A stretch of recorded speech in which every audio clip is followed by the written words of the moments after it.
Oleh sebab itu maka kita katakan Rabbighfirli, tutupi silap salahku. Itulah yang kita baca sebelum maghrib tadi 3 kali, setelah maghrib sekali.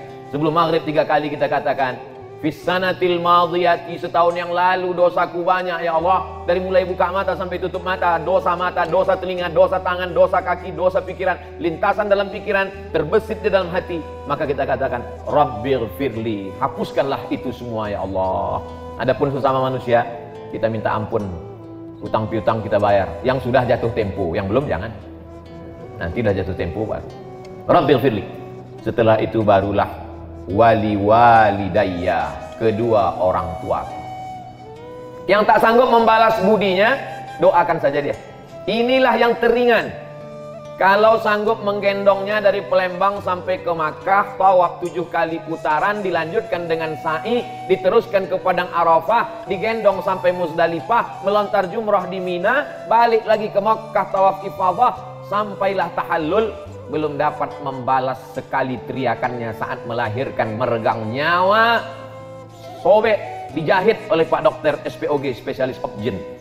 Seringan-ringan membalas budi baiknya, ucapkanlah ini, Rabbighfirli wali walidayya. Sudahlah tak dapat membalas budi baiknya, menyusahkannya pula.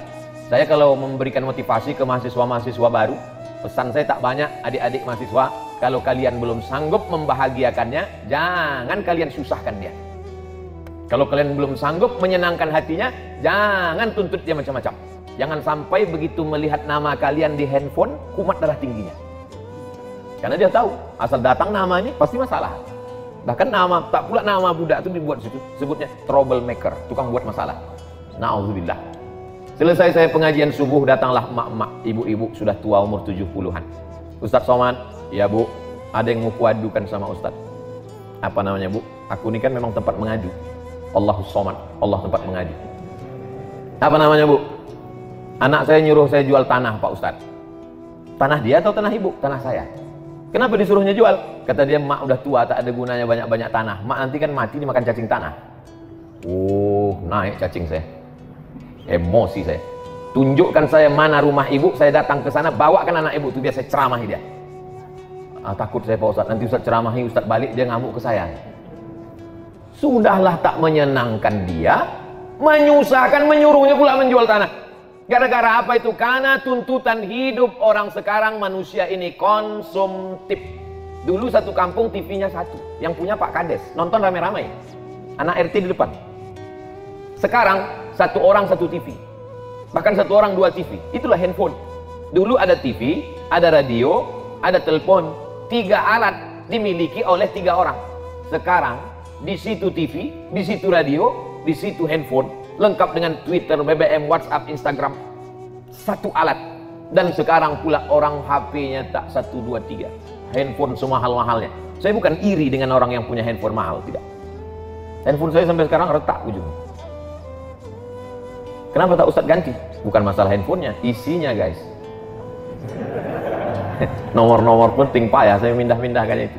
Oleh sebab itu maka kita ini, hidup ini tak usahlah dipeturutkan. Kalau dipeturutkanlah gaya-gaya orang, oh luar biasa. Ada orang yang berdiri, sekali berdiri 20 juta. Dari mulai sepatu 5 juta, celana sampai ke atas, peci sampai. Tapi rasanya saya kalau bicara ini nanti diomongi orang juga. Peci Ustadz tadi berapa peci tadi? Hah? 11 juta. Peci saya tadi dihargai 11 juta. Tapi semuanya dilelang untuk pesantren pena kita. Itulah saya paling mahal selama ini memasang alat. Digantikan ini pun dikasih orang juga. Baju putih ini ada dulu tentara. Kalau Danrem itu apa? Komandan Korem. Oh, datanglah komandan Korem mengutus utusan tentara ke rumah. Waktu itu almarhumah mak saya masih hidup lagi, disangkanya datang nih intel mau nangkap. Mana baju Ustadz Somad? Kasihlah baju. Diukurnya, besok dikasihnya 6 biji. Salah satu lagi.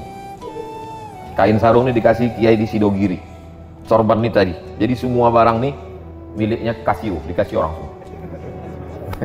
Apa yang dimuliakan Allah SWT. Tujuan dari pakaian itu kan hanya menutup kita. Kalau panas tak kepanasan, kalau dingin tak kedinginan. Itu saja gunanya. Tapi sekarang orang memperturutkan high style, gaya tinggi, yang penting gaya, walaupun utang keliling pinggang. Gara-gara apa itu? Konsumtif. Masyarakat ini sudah gila-gilaan. Hidupnya semuanya utang. Dari mulai rice cooker utang sampai panci utang. Satu-satunya yang lunas di rumah itu cuma bininya aja. Itu pun karena kata Pak Kua mesti tunai. Andai ada mazhab yang mengatakan utang, utang juga dia. Semua dijual. Tanah dijual. Berapa banyak orang tuan tanah akhirnya menjadi tukang jual tanah. Na'udzubillah. Dulu ada ustadz alumni dari Sudan. Kata dia, jangan jual tanah karena Allah tidak pernah menambah tanah. Tanah itu tak pernah bertambah. Oleh sebab itu kalau kita jual, maka habislah dia. Bahkan di Palestina, menjual tanah berarti menjual akidah. Karena kalau sudah dijual kepada Israel, habislah sudah. Google Map sudah menghabiskan tanah Palestina. Semua dibuatnya dari Israel. Na'udzubillah. Oleh sebab itu maka sependek-pendek bakti kita kepada orang tua, doa. Jangan sampai lupa. Rabbil firli wali walidayya. Makanya tadi Ustadz Solhas bertahan supaya tausiahnya di sana. Saya bilang kita mesti pindah, harus mendekat ke ibu-ibu biar ibu itu nggak pindah. Sebetulnya tujuan saya membaca ini. Rabbil firli wali walidayya. Jadi berdoanya pakai ring. Yang didoakan di pertama ring satu diri kita dulu. Setelah diri kita baru orang tua. Setelah orang tua, waliman dakhala baitiya. Ampunkanlah orang yang masuk ke rumahku. Makanya kalau mau buat rumah, niatnya supaya orang masuk ke rumah. Sekarang orang buat rumah niatnya gimana supaya orang tak bertamu. Kata Haji Alim tadi, Ustaz Somad, ini dibatasi Habib Mahdi. Tak boleh banyak orang datang. Loh, gak boleh banyak orang datang, ini kan banyaknya. Ini baru intern aja. Ini limited edition ini. Jadi kalau kita minta ampun kepada Allah itu aku dulu. Setelah itu kedua orang tuaku. Semua orang yang masuk ke dalam rumahku, ampunkan dia ya Allah. Waliman dakhala baitiya. Siapa saja pun yang datang ke rumahku, ampunkan dia ya Allah. Baik dia pejabat, maupun pengusaha, maupun penguasa, maupun rakyat jelata, maupun pengemis. Waliman dakhala baitiya. Ampunkan dia. Tak ditengok warna kulitnya, tak dilihat jabatannya, tak dilihat dia datang pakai apa. Tak ada di situ dibuat, ampunkanlah semua yang datang ke rumahku. Kalau pakai mobil mewah, kalau pakai ojek jangan. Tidak. Syaratnya di situ apa? Ampunkan orang yang masuk ke dalam rumahku mukminan. Syaratnya dia mesti beriman kepada Allah. Jadi Pak Ustadz, kalau tamunya tak beriman kepada Allah, gimana kita mau minta